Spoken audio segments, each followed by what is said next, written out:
Hello friend, আমি আবার একটা নতুন ভিডিও নিয়ে চলে এলাম। আর আজকের ভিডিওটা আমি সকাল থেকে শুরু করছি। অনেক দিন হয়ে গেছে যে একটা মিনি ব্লগ দিইনি আমি, যেটা আর কি সকাল থেকে শুরু করে একবার রাত পর্যন্ত। তো অনেকদিন হয়ে গেল এরকম ভিডিও ছাড়িনি, ভাবলাম যে আজকে ছাড়ি। তো সকাল সকাল এখানে আমি ব্রেকফাস্ট করে নিয়েছি। আর ব্রেকফাস্টে ছিল চা বিস্কুট আর আলুর পরোটা, যেটা বানিয়েছিলাম আমি রাতে। তো আমি আলুর পরোটা একাই খেয়েছি, আমার হাজব্যান্ড খায়নি। ও নাকি সকালে হচ্ছে পরোটা এগুলো খেলে, রুটি খেলে নাকি গ্যাস হয়ে যায়, সারাদিন আর থাকতে পারে। যদি লুচি হয় লুচি খাবে, জানি না কার কেমন পেট।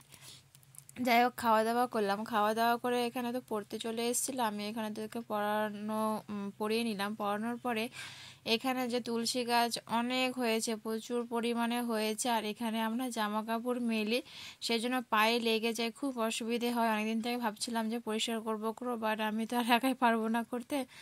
তাই ভাবলাম, বাবাকে বললাম যে বাবা একটু এগুলো পরিষ্কার করে দাও। দেখতে পাচ্ছ বাঁশ আছে, তো এখানে আমরা হচ্ছে কাপড় টাপড় মেলে, খুব অসুবিধে হয়। তারপরে দুপুরে স্নান টান করে আমার হাজব্যান্ড এসেছিলো। ও হচ্ছে নারকেল পারলো, বলেছে নারকেল খাবো। তো যাই হোক, নারকেলগুলো প্রায় বেশ হয়ে গেছে, এখনও না পুরো হয়নি সেরকম, সবে মাত্র কচি আছে।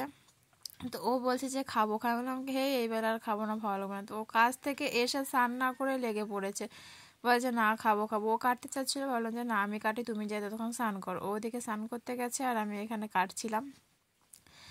দুটো পেরেছি, বেশি পারিনি, কারণ আমি ভাবলাম কি আগে এগুলো মানে ফাটিয়ে দেখি কেমন হয়েছে, খাজা টাজা হয়েছে কিনা, ভিতর নারকেলটা পুরো হয়েছে কিনা।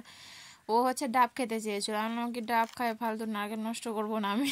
তো ওই জন্য আমি দুটোই পেরেছি। আর দেখো অতটা মোটা হয়নি, জাস্ট হালকা একটু হয়েছে, কচি আছে ধরতে গেলে। এটা চামচ দিয়ে উঠে যাচ্ছিলো, তো কচি আছে। আর একটা যেটা আছে সেটা রেখে দেবো, অন্যদিন খাবো। তো ওখানে স্নান টান করে রেডি হয়ে গেছে, আর মানে ভাত খাওয়া হয়ে গেছে। ভাত খাওয়ার পরে নারকেলটা এখানে বসে বসে খাচ্ছিলাম। আরও মানে নারকেলটা খাওয়ার পরে আমি এখানে কিছুটা ফল কেটেছিলাম। ফল কেটে কেটে ভাবছিলাম যে সন্ধ্যার সময় কি খাওয়া যাবে। তারপরে আমার হাজব্যান্ডকে হচ্ছে পাঠিয়েছিলাম পাস্তা আনার জন্য, ও নিয়ে এসছে। আনার পর তো আমি এখানে বানানো হয়ে গেছে, আর ও আসে এখানে টিভি টিভি দেখছিল। তারপরে বসে তো একসাথে খেয়ে নিলাম।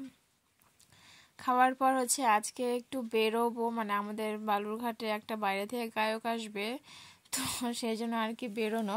এমনিতে তো বেরোয়, তো ওখানে হচ্ছে যাওয়ার জন্য একটু বেরোলাম তাড়াতাড়ি করে। এখানে তো আমি রেডি হয়ে গেছি। রেডি হয়ে সবার প্রথমে তো আমি চলে গেছিলাম হচ্ছে মিষ্টির দোকানে কিছু খাওয়ার জন্য। ঝাল খেয়েছি, আবার মিষ্টি খেতে। মানুষ বলে যে মিষ্টি খেয়ে ঝাল, আমার ওগুলো কোনো ব্যাপার না। ঝাল খায় মিষ্টি খাওয়া যায়, মিষ্টি খায় ঝাল খাওয়া, একই ব্যাপার।